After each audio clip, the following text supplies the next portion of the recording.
Assalamu alaikum students, welcome to lecture number 10 of bio from chapter number 11, that is homeostasis. Today we will discuss the urinary system of humans.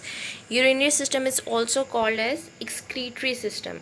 आपने इसका पहला नाम excretory system पढ़ा हुआ है, अब हम इसको यूरिनरी सिस्टम भी कह सकते हैं। तो हम आपके बुक में यूरिनरी सिस्टम मेंशन है तो हम इसको इसी तरह स्टडी करेंगे। और यूरिनरी सिस्टम में मेन जो आपके पार्ट्स होते हैं, बॉडी के ऑर्गन्स, मेन किडनीज होते हैं जो कि मेन रोल प्ले करते हैं। So let's discuss the function and detailed structure of kidney. The components of urinary system. Components they include pair of kidneys, pair of ureters, urinary bladder and urethra. As you can see in diagram, there are two kidneys present alongside of vertebral column, two ureters. They arise from each kidney, one urinary bladder and one urethra. Kidneys, how urinary system works. अब urine formation कैसे होती है kidney में और कैसे organs एक दूसरे से कोऑर्डिनेट करते हैं। Kidneys filter blood, kidneys blood को फिल्टर करती हैं और वहाँ पे नेफ्रॉन में यूरिन बनता है। हम यूरिन फॉर्मेशन को भी डिटेल में दोबारा स्टडी करेंगे। From after formation of urine, ureters carry urine from kidneys to urinary bladder. आपने भी डायग्राम में देखा, ureters are two tubes that arise from each kidney and they join kidneys to urinary bladder. So ureters conduct करते हैं urine को kidney से urinary bladder। और urinary bladder it is a temporary storage। यहाँ पे ये परमानेंट स्टोरेज नहीं है, कुछ टाइम के लिए यहाँ पे यूरिन स्टोर हो जाता है और उसके बाद यूरेथ्रा इज एन ओपनिंग जो कि यूरिनरी ब्लैडर और आउटसाइड बॉडी को कनेक्ट कर रही है और यूरेथ्रा के थ्रू यूरिन जो है वो बॉडी से एक्सक्रीट आउट कर दिया जाता है। Now let's discuss structure of kidney. Kidneys, as you can see in diagram, kidneys there are two dark red bean shaped kidneys in a human being and they are present along the back side of or back wall of abdominal cavity। ये इस diagram में आप देख सकते हैं, ये diaphragm के बिल्कुल नीचे प्रेजेंट होती हैं and they are protected by last two ribs. Last two ribs से ये प्रोटेक्टेड होती हैं। They are 10 centimetre long, 5 centimetre wide, 4 centimetre thick and they weigh around 120 grams. अब ये जो वेट है ये पर्सन टू पर्सन भी वेरी करता है और एज के अकॉर्डिंग भी वेरी करता है। न्यूबॉर्न में डिफरेंट होगा, अडल्ट में डिफरेंट होता है और जैसे जैसे एज बढ़ती है, वीकनेस आती है, तो ये वेट और साइज़ जो है उसमें डिफरेंस आ सकता है। They are present on sides of vertebral column. यहाँ पे सेंटर में बिल्कुल वर्टिब्रल कॉलम होगी और वर्टिब्रल कॉलम की दोनों साइड्स पे किडनीज प्रेजेंट होती हैं। They are protected by last two ribs and left kidney is little higher than right kidney. Now the question arise, why left kidney is higher than right kidney? Left side पे अगर आप anatomy को remind करें तो left side right side पे liver present होता है, human liver present होता है, जिसकी वजह से बहुत स्लाइट डिफरेंस होता है पोजीशन में। लेफ्ट किडनी जो है वो थोड़ी सी हायर होगी than right kidney due to the presence of liver. ये आपको पॉइंट क्लियर होना चाहिए कि क्यों होता है difference. External anatomy of kidney, kidney के एक्सटर्नल स्ट्रक्चर्स अगर हम देखें तो kidney they are covered by renal capsule, capsule से कवर्ड होती हैं और यहाँ पे आप एक डिप्रेशन देख सकते हैं। ये पॉइंट यहाँ पे एक डिप्रेशन है जिसको हम कनकेव साइड ऑफ किडनी भी कहते हैं। ये कनकेव साइड किडनी है और ये फेस कर रही होती है वर्टिब्रल कॉलम के। यहाँ पे बिल्कुल वर्टिब्रल कॉलम प्रेजेंट होगी और इस कनकेव साइड ऑफ किडनी में यहाँ पे वेन्स और आर्टरीज यहाँ पे एंटर और लीव करती हैं इस पॉइंट से and this point is called hilus. यहाँ पे आपको डायग्राम में हाइलम लिखा हुआ है। हाइलम जो है ये भी हाइलस के लिए ही यूज़ किया जा सकता है या फिर हाइलम की टर्म बेसिकली ऐसी डिप्रेशन के लिए यूज़ होती है ये टर्म जहाँ पे वेन्स और ब्लड वेसल्स जो हैं वो एंटर हों किसी ऑर्गन में या फिर वहाँ से लीव करें, उस जगह को हम हाइलम कहते हैं। At this point blood vessels, lymphatic vessels and nerves enter or leave kidney। lymphatic vessels आपके लिए न्यू टर्म होगी।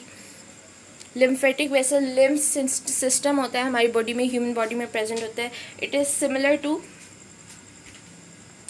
ब्लड वेसल्स जिस तरह सर्कुलेटरी सिस्टम होता है उसी तरह आप ब्लड वेसल्स के साथ साथ लिम्फेटिक सिस्टम भी प्रेजेंट होता है जो कि एक्स्ट्रा सेलुलर फ्लूइड को वापस से ब्लड में लेके आता है। Internal structure of kidney. अब किडनी के इंटरनल पार्ट्स क्या होते हैं? लॉन्गिट्यूडनल सेक्शन जो है, यहाँ पे लॉन्गिट्यूडनल कहते हैं वर्टिकल सेक्शन को। ये लॉन्गिट्यूडनल सेक्शन इंटरनल किडनी का दिखाया गया है। यहाँ पे दो मेन पार्ट्स होते हैं किडनी के। First one is renal cortex, जो आउटर पोर्शन है वो कॉर्टेक्स होता है, and the inner portion is called renal medulla. यहाँ पे आप इनर पोर्शन में कोन शेप स्ट्रक्चर्स देख रहे होंगे। These cone shape structures are called pyramids, renal pyramids कहते हैं। the word renal is used for kidney। renal का word हम किडनी के लिए यूज़ करते हैं। तो जो वेन्स आर्टरीज जो किडनी में एंटर हो रही हैं और किडनी से निकल रही हैं उन सब के साथ हम रीनल का वर्ड एसोसिएट करेंगे। अब यहाँ पे कलर में डिफरेंस होता है। इन्होंने बताया हुआ है कि renal cortex is the outer part and dark red in colour, whereas renal medulla is inner part and it is pale red। Now the reason is pale red colour क्यों होता है रीनल मेड्यूला का? क्योंकि medulla के अंदर urine formation है। Outer portion में blood vessels हैं और ब्लड जो है ब्लड का नॉर्मल कलर रेड है, और मेड्यूला में यूरिन बन रहा होता है। तो यहाँ पे यूरिन फॉर्मेशन हो रही है जिसकी वजह से कलर मेड्यूला का पेल रेड या फिर येलो की तरफ जाता है, येलोइश कलर होता रहता है। रीनल पिरामिड्स जो हैं कोन शेप स्ट्रक्चर्स हैं। Inside renal pyramids nephrons are present. Renal pelvis, all renal pyramids यहाँ पे आप देख सकते हैं yellow tubes, they are all collected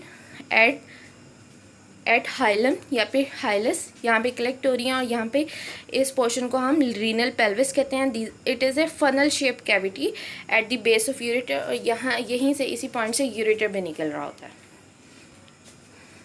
structure of nephron, the functional unit of kidney is called nephron. आपको पता है हर ऑर्गन हर टिश्यू सेल से मिलके बना है, तो different organs different types of cells से मिलके बने हैं। अगर आप ब्रेन को देखें तो brain is composed of neurons. इसी तरह किडनीज जिन सेल से मिलके बनी है उनको हम नेफ्रॉन कहते हैं। These are functional and structural unit of kidney. अब फंक्शनल यूनिट हम क्यों कहते हैं नेफ्रॉन को? Because they are involve in urine formation. Nephron के अंदर ही बेसिकली यूरिन फॉर्मेशन होती है। There are over 1 million nephrons in one kidney. एक किडनी में 1 मिलियन यानी 10 लाख से ज़्यादा नेफ्रॉन्स हो सकते हैं। पार्ट्स ऑफ नेफ्रॉन, अब नेफ्रॉन को हम अगर डिटेल में देखें, there are 2 parts of nephron, renal corpuscle and renal tubule. यहाँ पे डायग्राम्स हैं। रीनल कॉर्पसल एक कैप्सूल लाइक शेप है जिसके अंदर ब्लड वेसल्स प्रेजेंट होती हैं, और यहाँ पे बेसिकली फिल्ट्रेशन होती है, ब्लड आता है और फिल्टर होके नेफ्रॉन में एंटर होता है। एंड रीनल ट्यूब्यूल जो कि रिमेनिंग स्ट्रक्चर है, ट्यूब लाइक स्ट्रक्चर है, उसको हम रीनल ट्यूब्यूल कहते हैं। यहाँ पे there are two types of blood vessels, afferent arteriole and efferent arteriole. Arteriole जो हैं वो आर्टरीज जब कंबाइन होती हैं डिफरेंट, तो हम उनको आर्टीरियोल कहते हैं। ये आर्टरीज और कैपिलरीज के सेंटर में आर्टीरियोल्स प्रेजेंट होती हैं। So there are 2 types of arterioles, afferent and efferent.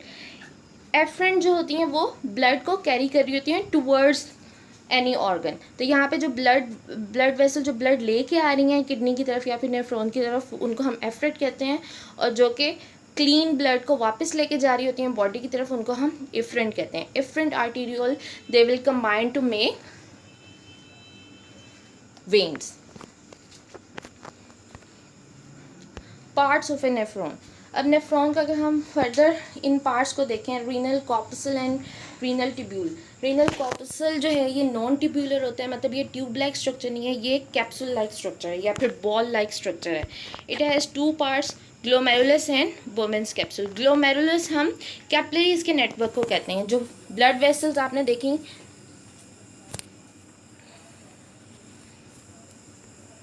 ये देखें, ये जो ब्लड वेसल्स का नेटवर्क है इसको हम ग्लोमेरुलस कहते हैं, और इसकी सराउंडिंग में एक कप लाइक स्ट्रक्चर होता है जिसको हम बोमेंस कैप्सूल कहते हैं। अब यहाँ पे ब्लड ग्लोमेरुलस में आता है और यहाँ से फिल्टर होके बोमेंस कैप्सूल में चला जाता है और उससे फर्दर नेफ्रॉन के पार्ट्स में मूव करेगा। रीनल ट्यूब्यूल, ट्यूब्यूल में देर आर 3 पार्ट्स बेसिकली, जहाँ बोमेंस कैप्सूल्स एंड होगा वहाँ से जो नेक्स्ट पार्ट है उसको हम प्रॉक्सिमल कॉन्वोल्यूटेड ट्यूब्यूल कहते हैं। कॉन्वोल्यूटेड का वर्ड ट्विस्टेड और क्वाइल्ड के लिए, क्वाइल्ड स्ट्रक्चर्स के लिए हम यूज़ करते हैं। Next part is U shape loop of Henley, ये भी हम डायग्राम में भी देखते हैं। And last part is distal convoluted tubule. Loop of Henley ये जो स्ट्रक्चर है, इसको एक साइंटिस्ट के नेम के ऊपर इसका नेम रखा गया था। Henley was a scientist, German.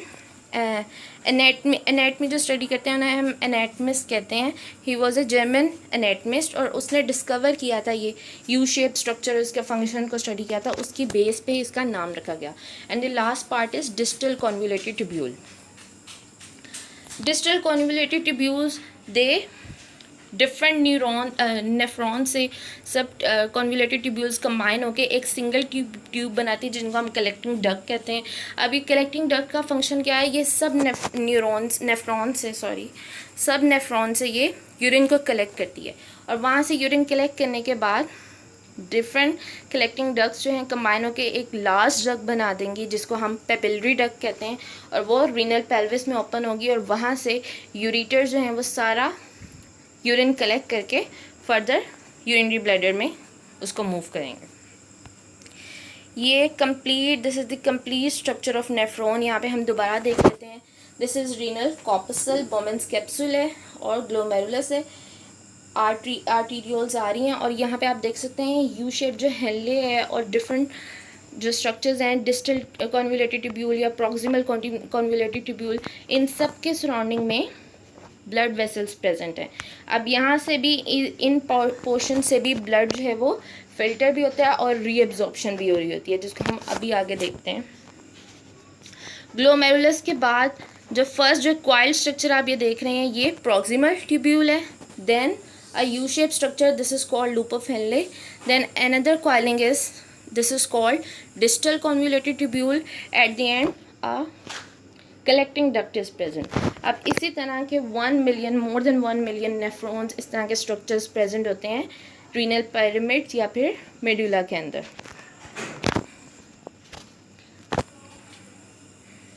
Functioning of kidney, the main function of kidney is urine formation. और यूरिन फॉर्मेशन कैसे होती है, it is completed in 3 steps: pressure filtration, selective reabsorption and tubular secretion.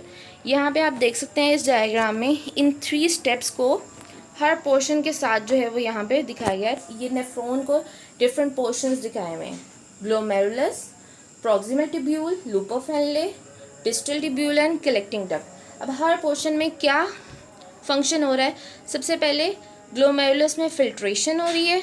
Next proximal tubule में selective reabsorption होती है water and salts की। Loop of Henley में water and salts का बैलेंस है या फिर ऑस्मो रेगुलेटरी फंक्शन होता है इनका। डिस्टल ट्यूब्यूल भी वाटर रीअब्जॉर्ब करती है और कलेक्टिंग डक्ट में भी ऑस्मो रेगुलेशन, सॉल्ट्स के बैलेंस मेंटेन किया जाता है। अब इन तीनों स्टेप्स की हम डिटेल देखते हैं। प्रेशर फिल्ट्रेशन, प्रेशर फिल्ट्रेशन आपने सुना होगा कि अगर किसी का ब्लड प्रेशर ज़्यादा हाई रहे, हाई ब्लड प्रेशर के जो पेशेंट्स होते हैं उनकी किडनीज़ भी अफेक्ट होती हैं। ब्लड प्रेशर हाई रहने से किडनी पे बहुत ज़्यादा फ़र्क पड़ सकता है या उस पर किडनी डैमेज हो सकती है। उसका रीज़न क्या है कि blood enters kidney with high pressure. Blood kidney में हाई प्रेशर के साथ एंटर होता है ताकि उसमें से मैक्सिमम वाटर, सॉल्ट जो हैं वो फिल्टर होके नेफ्रॉन में चले जाएं। अब अगर एक नॉर्मल पर्सन में तो वो प्रेशर एडजस्टेड है, हाई प्रेशर, लेकिन अगर एक पर्सन जिसका ब्लड प्रेशर ऑलरेडी हाई है तो वो मज़ीद हाई प्रेशर के साथ किडनी में एंटर होगा, तो वहाँ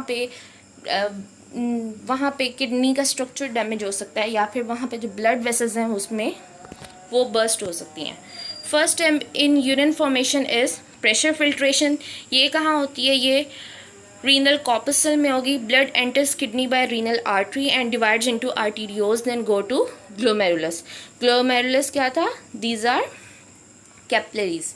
pressure of blood is very high in glomerulus, बहुत ज़्यादा हाई प्रेशर होता है जिसकी वजह से ज़्यादा वाटर, सॉल्ट्स और उसमें डिज़ोल्व जो कंपोनेंट्स होते हैं वाटर में वो फ़िल्टर हो जाते हैं और नेफ्रॉन में चले जाते हैं। नेफ्रॉन के किस पार्ट में चले जाएंगे? बोमेंस कैप्सूल में चले जाएंगे। और जब बोमेंस कैप्सूल में वो एंटर हो जाते हैं, हम उसको ग्लोमेरुलर फिल्ट्रेट कहते हैं। अब जो ये ग्लोमेरुलर फिल्ट्रेट हमारे पास आ गया नेफ्रॉन में, इसमें क्या होगा? इसमें वाटर होगा, मैक्सिमम इसका पार्ट वाटर होता है, सॉल्ट्स होंगे, ग्लूकोज और अदर प्रोटीन्स प्रेजेंट होती हैं। और इसमें क्या चीज़ नहीं होती? Blood cells. ब्लड सेल्स और लार्ज प्रोटीन्स नहीं होती, क्योंकि ब्लड सेल्स कैपिलरीज से पास नहीं कर सकते। कैपिलरीज की वॉल्स इतनी थिन होती हैं, लेकिन उनमें पोर्स नहीं होते, जिसकी वजह से ब्लड सेल्स वहाँ से फिल्टर नहीं होते। Next step is selective reabsorption. अब ये क्या है? ये नेक्स्ट पोर्शन में होती है proximal tubule, descending loop of Henley and distal convoluted tubule. अब ये जो ट्यूब्यूलर पोर्शन है, वहाँ पे क्या होगी? सिलेक्टिव रीअब्जॉर्प्शन होती है। सिलेक्टिव हम कह रहे हैं, इसका मतलब है कि सब कुछ रीअब्जॉर्ब नहीं होगा, और ये टाइम टू टाइम वेरी भी करेगी। अब जिस कंपोनेंट की बॉडी में रिक्वायरमेंट है, वो वही कंपोनेंट रीअब्जॉर्ब होगा, और ब्रेन उसी कंपोनेंट के रीअब्जॉर्प्शन के लिए मैसेज देगा। फॉर एग्जांपल, सर्दियों में पानी बहुत कम पिया जाता है, तो और पानी स्वेटिंग नहीं होती, तो पानी की इतनी ज़रूरत भी नहीं होती। अगर सर्दियों में हम कम पानी पीते हैं और अगर बॉडी में पानी की कमी हो जाए, तो क्या होगा? ब्रेन मैसेज देगा, किडनी को मैसेज कन्वे करेगा कि लेस जो है, ज़्यादा से ज़्यादा मैक्सिमम वाटर जो है वो एब्जॉर्ब किया जाए यूरिन से, और यूरिन जो है उसमें वाटर का लेवल कम हो जाएगा। इसी तरह सॉल्ट्स भी, अगर बॉडी में सॉल्ट्स कम या ज़्यादा हैं, तो उसके अकॉर्डिंग सिलेक्टिव रीअब्जॉर्प्शन की जाती है। अब वो कह रहे हैं 99% of glomerular filtrate is reabsorb into blood capillaries around renal tubules. अब रीनल ट्यूब्यूल्स के सराउंडिंग में जो ब्लड कैपिलरीज हैं, अगर 100 मॉलिक्यूल्स फिल्टर होके बोमेंस कैप्सूल में आ गए थे, उनमें से वो कह रहे हैं 99% को दोबारा ब्लड में हम भेज देते हैं। सिर्फ 1% जो है वो रह जाता है, जो कि यूरिन में जाता है। और ये रीअब्जॉर्प्शन कैसे होती है? इसको हम रीअब्जॉर्प्शन इसलिए कह रहे हैं कि पहले तो फिल्टर हो गया, फिल्टर होके बोमेंस कैप्सूल में चला गया, उसके बाद ये दोबारा से ब्लड में जा रहा है। That is why we are calling it reabsorption. और ये किसके थ्रू होती है? ऑस्मोसिस। अगर वाटर है तो वो सिंपल ऑस्मोसिस के थ्रू हो जाएगा। डिफ्यूजन होती है, और एक्टिव ट्रांसपोर्ट, अगर हमें प्रोटीन्स रिक्वायर हैं तो वो हम एक्टिव ट्रांसपोर्ट के थ्रू उनको रीअब्जॉर्ब करेंगे। अब हर पोर्शन में डिफरेंट मॉलिक्यूल्स की रीअब्जॉर्प्शन होती है। प्रॉक्सिमल कन्वोल्यूटेड ट्यूब्यूल में क्या होता है? वाटर एंड ग्लूकोज रीअब्जॉर्ब होता है। सॉल्ट जो है वो एक्टिव ट्रांसपोर्ट के थ्रू रीअब्जॉर्ब हो जाएंगे, and water bye osmosis.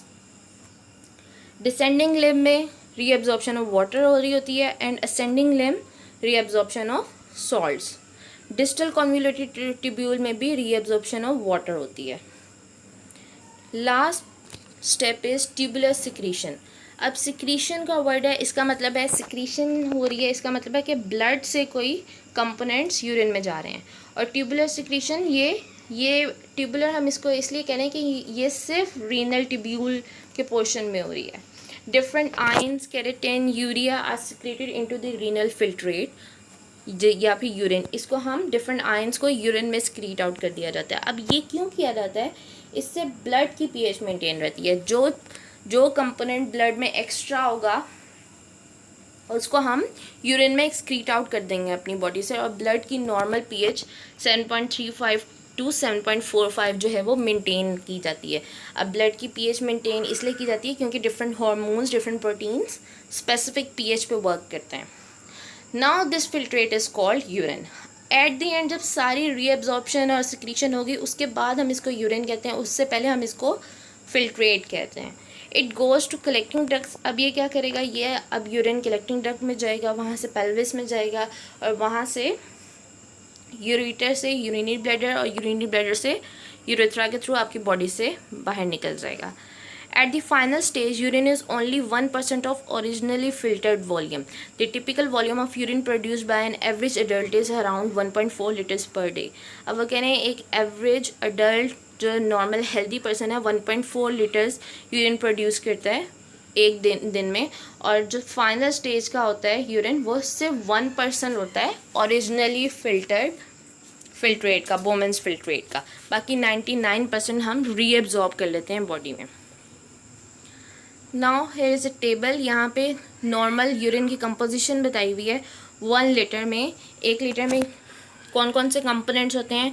95% water होता है, यूरिया 9.3 ग्राम पर लीटर होगा, क्लोराइड आयन 1.87 ग्राम पर लीटर, सोडियम आयन 1.17 ग्राम पर लीटर, पोटेशियम आयन 0.750 ग्राम पर litre and other ions and compounds variable amounts में होते हैं। ये डिपेंड करता है कि वो हेल्दी पर्सन है या फिर उसको कोई कंडीशन तो नहीं है, कोई डिजीज़ तो नहीं है, या फिर किस तरह की डाइट ले रहा है, उस पर ये other ions and compounds depend करते हैं। Yes, that's it for today's lecture. If you have any questions, you can ask in group. Thank you.